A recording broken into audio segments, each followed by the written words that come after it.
I won't believe y'all hanging like that for real. I mean, at least get through book one. You know what I'm saying? Because we got 5 of these things to get through, honey bun. So we got a whole ride ahead of us.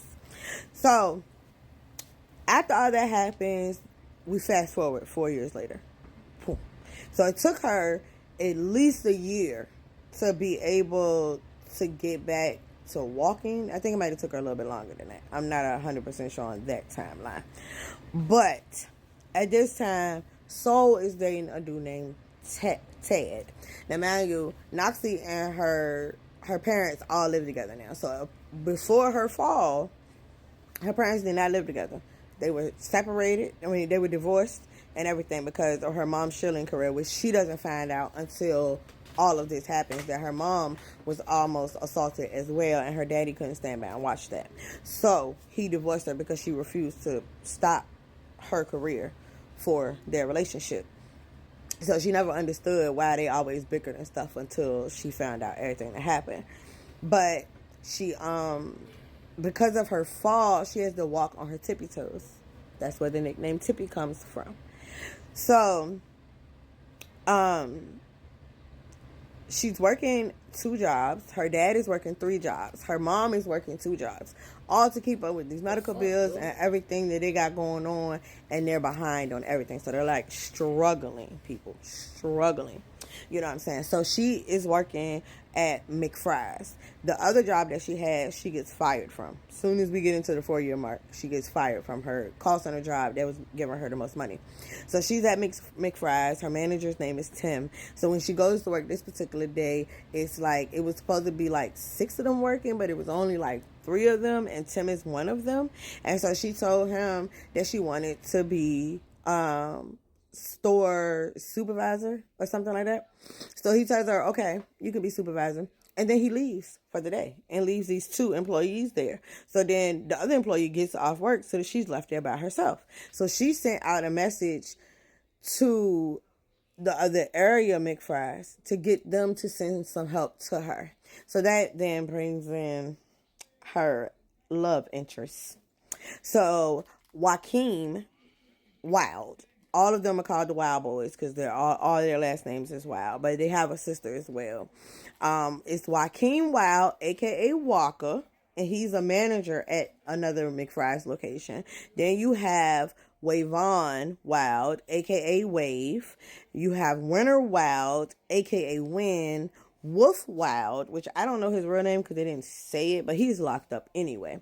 And then you have Winter Wild, which is their sister, which that brings you back to her friend group from the cheerleading squad because Winter was on the cheer squad with her. But Winter doesn't believe in her brothers messing with her friends, so she keeps the 2 worlds separate, which makes sense as to why they didn't know who she was.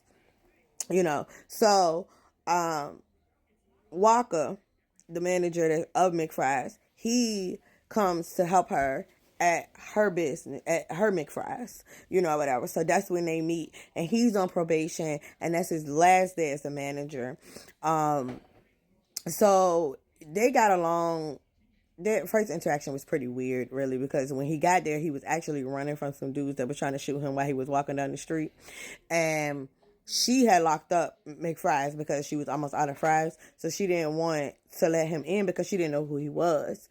And so he ended up telling her, but he had a gun on him. So she looking at him like, I don't even know if you really who you say you are. You know what I'm saying? And so he told her call the police and tell the police that these dudes was chasing him. So she played along with it and everything. And she told him, she's like, if you're lying, like, you just had me lie to the police for you. You know, she's still a little confused about it. But he helps her break down everything in the business that she need to break down to close. Maybe it's like 4 o'clock in the evening. And they closing. Imagine McDonald's closing at 4 o'clock in the evening. You know. So, but I mean, at the same time, she can't run the inside and outside by herself. You know what I'm saying? She's one person. She can't cook and take orders. So it is what it is. And he basically told her that because Tim likes to go around messing with his side chick when he's supposed to be on the clock. So that's really why he don't be trying to be there. That's some tea for you. So when he go to leave, he go to get an Uber to go back to the shop that's up the street so he can pick up his car. And she goes to get on the bus because she tried to call Soul Because like I told you, Soul is dating the guy named Tad, right? So let's rewind a little bit. So when Soul took her to work that morning, Soul made a pit stop at Tad's house because Tad moved without telling her that he moved.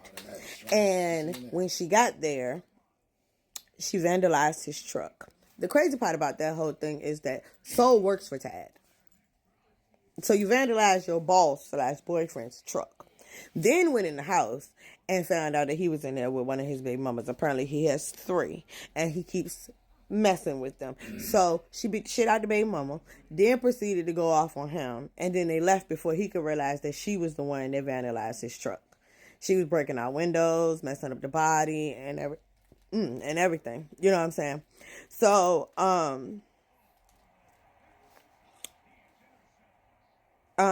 so he knew when he met her that she was special though.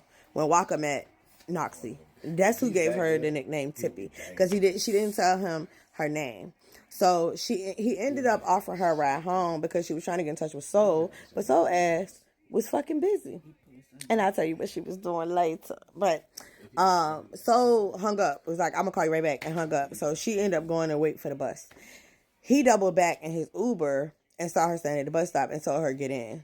So then he decides he's going to stop by her friend Anika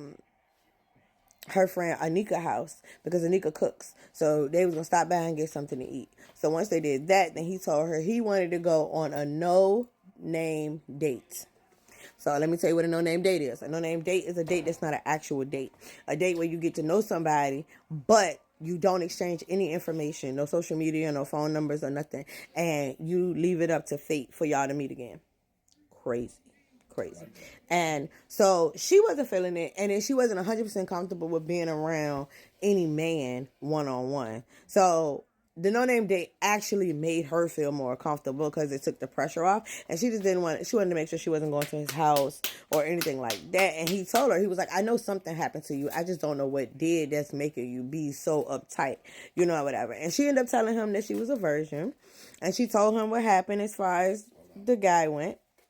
So he actually ended up holding her and consoling her on their no-name date. But he still did not get her number. But he did drop her off at home. And she told him, she said, if you don't find me in a month, then I'm going to come looking for you. Because she did not believe that fate was going to bring them back together. That was just not enough for her. She didn't think that it was going to work out like that. You know. So, at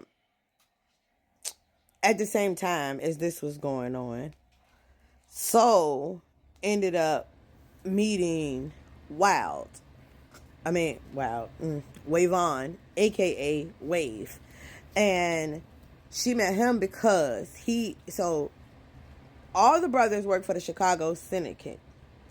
And they go around and they collect payments that you owe the syndicate. So Tad owes the syndicate.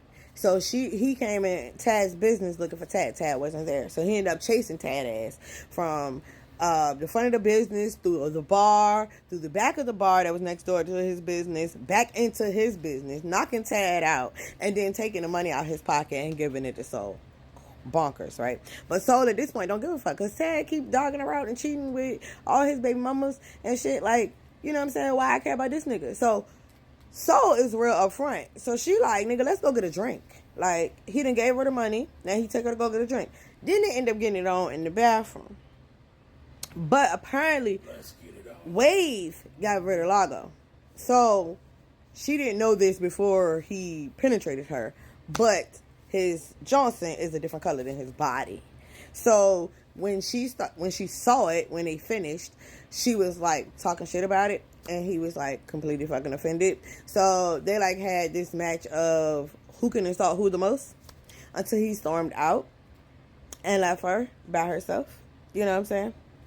So when she get home, she goes back next door to go get her purse. And Tad tells her that he's sorry. He didn't know what happened to him, why he got knocked out or whatever. And she told him, she was like, you locked the door behind me, because he don't know what's happening. So she lied to him. You know what I'm saying? But so I don't get cut off, I'll see y'all on part 3.